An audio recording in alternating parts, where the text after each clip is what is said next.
Olá, hoje vamos conversar sobre autonomia no âmbito da Escola Amiga da Criança.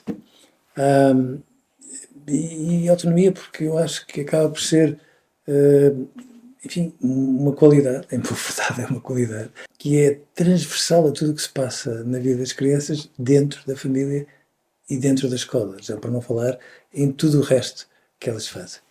E autonomia porque, no fundo, nós ouvimos muitas vezes falar dela, muitas vezes, de uma forma que me preocupa, porque antes eu tentava fazer alguma ironia, se era legítimo fazê-la, a propósito dos manuais de psicologia, sobretudo quando eles tratavam de algumas dificuldades ou de algumas perturbações das crianças, porque invariavelmente aparecia lá um cantinho qualquer em que se chegava à conclusão que se acontecia isto ou aquilo na vida das crianças é porque a mãe, sobretudo a mãe, tinha falhado neste ou naquele aspecto e, portanto, de algum modo havia um discurso muito culpabilizante em relação às mães que a mim me preocupava. E eu, tentando fazer alguma ironia, dizia: pronto, fiquem descansados. Porque enquanto as mães eram culpadas, os pais escreviam manuais sobre a psicologia disto ou daquilo, o que era uma maneira de dizer: vamos lá poupar em toda esta culpa, de maneira a nós podermos perceber que os pais são, de facto, responsáveis por aquilo que acontece na vida dos filhos. Erram um sem número de vezes. Eu costumo dizer que um erro, para ser um erro como deve ser, nos bons pais, precisa de ser um erro de 8 em 8 horas, porque se não for de 8 em 8 horas, se os pais que querem errar muito pouco são pais suficientemente maus. Tentam ser tão perfeitos, tão perfeitos, tão perfeitos, que parecem não escutar os filhos, não os tentar perceber e de alguma forma não se adequarem àquilo que eles precisam. Quando finalmente o discurso sobre a culpa começou a ficar mais ameno em relação às mães e aos pais, sobretudo em relação às mães, vêm de lá as redes sociais e, meu Deus, bom, a maneira como é invariavelmente se chega à conclusão que as mães são as responsáveis por tudo e por mais alguma coisa na vida dos filhos, é uma coisa que me preocupa imenso, porque de repente as mães e os pais, que têm um sexto sentido absolutamente magnífico, passaram a ter medo de fazer isto ou aquilo, sempre com medo de errar. E eu peço sempre: por favor, errem. Errem o mais que consigam, porque cada vez que erram, têm uma oportunidade para crescer melhor. Eu não me canso de dizer: cuidado, querem uma qualidade que os filhos têm em relação à vida dos pais, os filhos servem para nos pôr problemas. Quando eles nos põem um problema, nós somos obrigados a resolvê-lo, é como na matemática, e como nos videojogos passamos para o nível seguinte, para o nível seguinte, para o nível seguinte, e portanto é à conta dos problemas que os nossos filhos nos colocam que nós obviamente vamos crescendo como pais. Os pais que me dizem com muito orgulho: meu filho não põe problemas, pronto, são pais que ficam deslumbrados e rigorosamente apaixonados por aquilo que os filhos lhes trazem, mas obviamente que isso não corresponde àquilo que os filhos precisam de colocar aos pais para que eles cresçam, e é assim em relação à autonomia. Eu gostava que ficasse claro para todos nós que é fácil estragar um filho, é a coisa mais fácil do mundo. Às vezes levamos tudo muito direitinho e vamos indo pelo nosso nariz e apanhamos a bola sempre que ele chuta para o ar e tudo mais, mas depois há períodos em que ele está, olha, em momentos difíceis com a escola, ou nós estamos em momentos difíceis em relação à nossa vida, e às vezes nem sempre conseguimos apanhar a bola como era suposto apanhar, e portanto escorregamos e estragamos, e não é mau que isso aconteça, porque lá está, se nós percebemos o problema, resolvemos e a seguir crescemos. Há, no entanto, uma fórmula, se me permitem colocar as coisas assim, em relação à qual eu acho que nós não devíamos nunca perder de vista, que é muito importante proteger um filho. Quem são os pais que não o fazem? Todos nós o fazemos, mas proteger demais é meio caminho andado para o fragilizarmos. E, portanto, isto de andarmos sempre em cima dele, sempre a querer protegê-lo, sempre a querer evitar os riscos, é meio caminho andado para sejam as melhores das intenções que estejam subjacentes ao nosso fato de proteger, para que ele fique frágil. Portanto, proteger demais fragiliza e faz mal a uma criança. E, portanto, se me perguntarem assim, qual é a baliza, o teste do algodão que nós podemos usar disto tudo para que depois, bom, este ato de proteger não nos fuja das mãos e não escorregamos, bom, a autonomia é, de facto, o melhor teste do algodão em relação à proteção. Proteção, sim, desde que ela não se traduza por obstáculos à autonomia dos nossos filhos. Proteção com autonomia é a fórmula certa para que eles cresçam saudáveis. E a autonomia é uma coisa muito, muito importante, porque às vezes podem perguntar assim, bom, e nós podemos incentivar a autonomia? Podemos. Podemos dentro de casa e dentro da escola. A melhor forma de incentivar, começando logo pelo princípio, é quando as crianças são capazes de nos dizer não, gostam tanto de nós, estão tão seguras em relação a nós, que nos dizem, por outras palavras, mãe, pai, professor, professora, não têm sempre razão. E quando eles são capazes de nos dizer que não, estão a dizer assim, olha, mas eu acredito tanto que vocês são capazes de perceber a lealdade daquilo que eu vos estou a dizer, que, bom, se nós formos capazes de pensar em conjunto, nós somos capazes de chegar mais longe. Os nãos dos nossos filhos são a porta a partir da qual eles têm voz à nossa frente. E eu gosto muito que os nossos filhos tenham voz, tenham uma opinião e não estejam sempre de acordo connosco. É a forma de nos chamarem a atenção das coisas que nós vimos mal, mas também é a forma de nós podermos perceber que, de facto, eles têm um outro ponto de vista que, por mais que seja, em muitos aspectos, formatado por nós, ainda assim não fica afunilado nisso. E eles acabam por ter vistas largas e por ir mais longe. Segundo aspecto, eu gosto muito, claro, que os pais sejam cuidadosos e protetores, como vos dizia, mas a mim preocupa-me muito que os pais se substituam aos filhos naquilo que os filhos têm que fazer. Gosto muito quando eles têm motricidade suficiente que comecem a aprender a comer sozinhos, claro. Isto de meter a comida na boca quando eles têm 4, 5, 6 e 7, podem dizer os pais, é um mimo. É, mas às vezes é escorregadio, porque de repente nós temos os pais a fazer pelos filhos, ou a fazer com os filhos, aquilo que têm que ser os filhos, a fazer por eles próprios. E, portanto, é muito importante que os pais percebam, tenho medo de dizer isto desta maneira, mas vou dizer, que estão proibidos de fazer pelos filhos, ou proibidos de fazer com os filhos, tudo aquilo que os filhos são capazes de fazer sozinhos. Isto de apertar um sapato. Mas desde quando é que as crianças de 8 ou de 9 têm que ter a mãe ou o pai a apertar-lhes os sapatos? Atacar um sapato é uma coisa que não é fácil. Não, é complexa, exige já uma motricidade mais ou menos requintada, mas cuidado, eles têm essa motricidade quando se trata de jogarem um videojogo. Têm uma motricidade apuradíssima e, portanto, é só aprenderem um movimento. Bom, isto de nós insistirmos no velcro para que eles não tenham que passar pelo vexame de não saber apertar um sapato, não é razoável. Isto quer dizer o quê? Quer dizer que, obviamente, nós não podemos convidar, aquilo que eu vou dizer agora vai suscitar alguma animosidade em alguns de vós, mas nós não podemos estar a convidar os nossos filhos para a autonomia, nós precisamos de os obrigar a ser autónomos. Com esta certeza, eles, de cada vez que nós os obrigamos a ser autónomos, acham que têm a pior mãe ou o pior pai do mundo, protestam, barafustam, etc. E depois, quando eles percebem que dessa autonomia eles ficam mais seguros, mais afoitos, bom, eles agradecem muito, porque de facto é o resultado da autonomia que cria a vontade para serem autónomos. O mesmo se passa em relação à escola.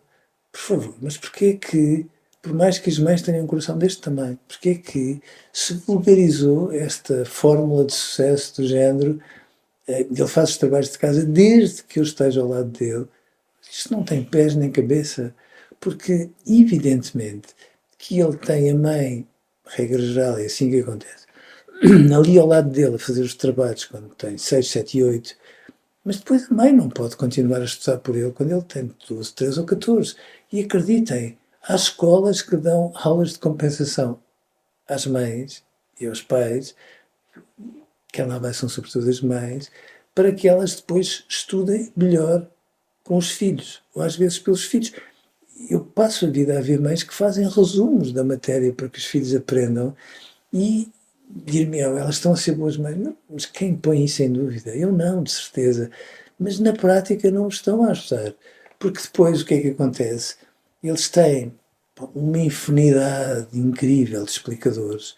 Eu não tenho nada contra explicações, mas tenho contra as explicações que fazem a papinha toda aos meninos e que depois, quando eles saltam do 12º para o primeiro ano de um curso qualquer, chocam de frente com as suas dificuldades, porque é evidente que não é razoável que eles continuem a ter as pessoas bom, sempre de mão dada a aprender com eles ou a aprender por eles e, portanto, menos explicações, por favor, melhores explicadores. E o melhor explicador pode ser a mãe ou o pai, mas o melhor explicador tira a dúvida. Aliás, aqui entre nós, o melhor explicador às vezes põe a dúvida correta e obriga-os a ir à procura de maneiras de escarafunchar de dúvida em dúvida até descobrirem uma resposta. Por outro lado, por favor, mas as crianças portuguesas são aquelas que trabalham menos tempo em casa, acreditam, que é uma maneira de dizer que os pais passam a vida a transmitir aos filhos coisas do género,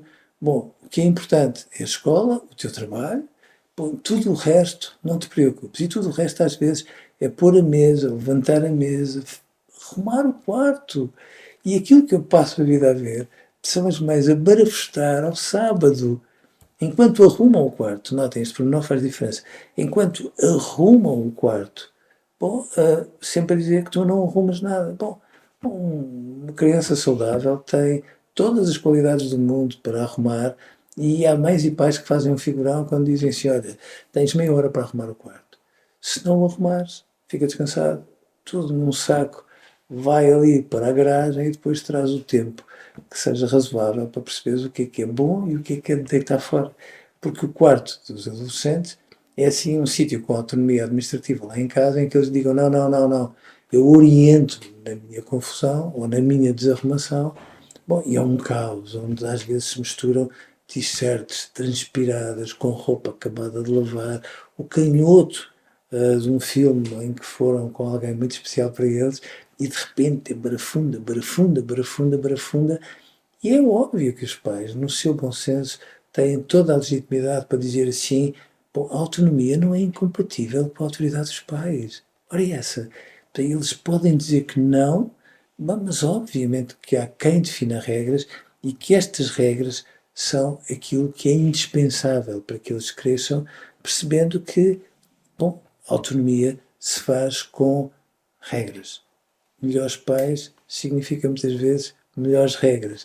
Não significa tirar a capacidade deles aprenderem a ir a jogo, mas significa, obviamente, nós estarmos ali a dizer, por favor, tens que ir a jogo. A autonomia e os medos também casam bem, porque se me disserem assim, bom, é legítimo que eles tenham medo disto, medo daquilo, é. Mas eu estaria quase tentado a dizer, ponham tolerância zero, por favor, nesta proteção em relação aos medos. Às vezes nós temos que dar um empurrãozinho naquele rabo para dizer estás obrigado a ir afrontar os teus medos, porque cada vez que os afrontas, a autonomia agradece. E, portanto, não os protejam demais, mesmo em relação aos medos. E em relação a ir ao supermercado, ir ali, ir à secretaria da escola, a resolver o que é preciso, por favor, sejam exigentes no registro de, meu filho, paciência, tens que ir. E já agora percebam uma coisa, as crianças estão autorizadas a ter mau feitio, às vezes a ser respondonas, a dar respostas tortas e tudo mais, mas a autonomia não é incompatível com a capacidade delas às vezes terem um bocadinho de mau feitio e às vezes, enfim, entrarem numa bolha como deve ser. A agressividade faz bem à saúde dos nossos filhos. E eu gostava que ficasse claro que quando eles são capazes de andar à bolha com o irmão, ou são capazes de respirar por cima de um colega num dia em que estejam mal dispostos, esta agressividade com lealdade e com maneiras é um incentivo à autonomia. Porque é evidente que quando nós dizemos que não, temos que ser um bocadinho agressivos. Quando nós somos competitivos, temos que ser um bocadinho agressivos. Quando nós rivalizamos com alguém, temos que ser um bocadinho agressivos. Isto faz com que eles aprendam a ser autónomos. Não há ninguém que seja genuinamente autónomo desde o princípio.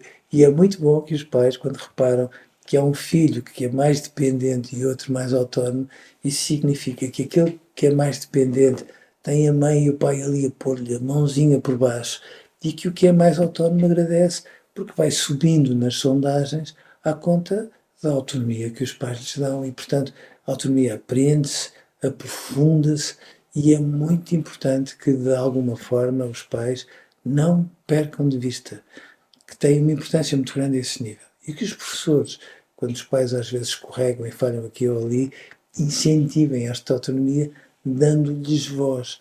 E depois reparem, quando nós temos um adolescente que diz, bom, eu quero muito ser diferente, temos um adolescente que ainda não aprendeu a ser autónomo.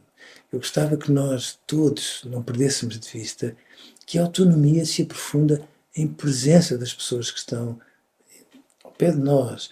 Quando um pai é do Benfica e o filho diz que é do Benfica porque sim, bom, não quer dizer que esteja a mimetizar o pai, está a querer dizer que, apesar do pai ter esta opinião desportiva, política, social, ou seja o que for, os filhos podem não subscrever tudo, muitas vezes precisam dizer quase o contrário do pai ou da mãe para depois avivarem a sua capacidade de ser diferentes em relação a eles, mas significa que não têm que dizer sempre o contrário para que finalmente tenham a sua capacidade de autonomia. Às vezes os filhos precisam de se afastar dos pais para ganharem espaço para ser autónomos. Isso eu fico sempre muito preocupado, porque é mau para os filhos, é mau para os pais, porque dá sempre a ideia aos pais que aquilo que fazem nunca é bem feito. E não é bem assim que acontece, e portanto, que eles às vezes vinquem a necessidade de ser diferentes, sem dúvida. Quando uma filha admira muito uma mãe, o que é que faz? Bom, acha que a mãe não acerta uma e, portanto, acha que tem que ser diferente da mãe em tudo. Não porque não a admire, mas é sobretudo porque a admira, porque de facto, às vezes, a mãe é tão boa nisto, às vezes até adivinhar que vai chover, que uma filha precisa de ser quase diferente para depois ir aos poucos aprendendo a ser igual. Acontece com a filha, como com o filho, com a mãe, com o pai, mas o que eu gostava que percebessem é que a autonomia é o sal do crescimento. É o quanto basta indispensável para que os nossos filhos cresçam saudáveis e que proteger sim, mas proteger e autonomizar ao mesmo tempo, porque como eu vos disse logo no início, a proteção e autonomia, as duas coisas juntas, são a fórmula de sucesso para que os nossos filhos cresçam saudáveis dentro de casa, dentro do mundo, dentro da escola, uns em relação aos outros. E se nós formos por aí, percebemos que eles nunca se autonomizam de um dia para o outro, crescem de grau a grau, aprendem a ser autónomos, aprofundam a autonomia, mas sempre connosco a dizer sim, tens de ser autónomo, porque é claro que quando se tem uma mãe ou um pai a fazer-nos tudo em relação a quase tudo, bom, é quase como deitar fora privilégios adquiridos, como às vezes os sindicatos referem. Quem é que deita fora privilégios adquiridos? Nada. Só quando finalmente percebe, porque às vezes é obrigado a perceber, que não perde aqueles privilégios, vai ganhar outros muito maiores. E quando eles percebem que os ganham, crescem, crescem e crescem e crescem e nunca se cresce sem que a autonomia dos nossos filhos se vinque. Às vezes nós ficamos de coração apertado quando eles vão a primeira vez sozinhos para a escola, mas é de cada vez que eles vencem esse obstáculo e nós, os nossos medos, que eles aprendem que a função dos pais é estarem ali, mas criarem as condições indispensáveis para que os nossos filhos cresçam, mesmo quando nós não estamos a todo momento ao lado deles. E por mais que queiramos, não há maneira de estarmos.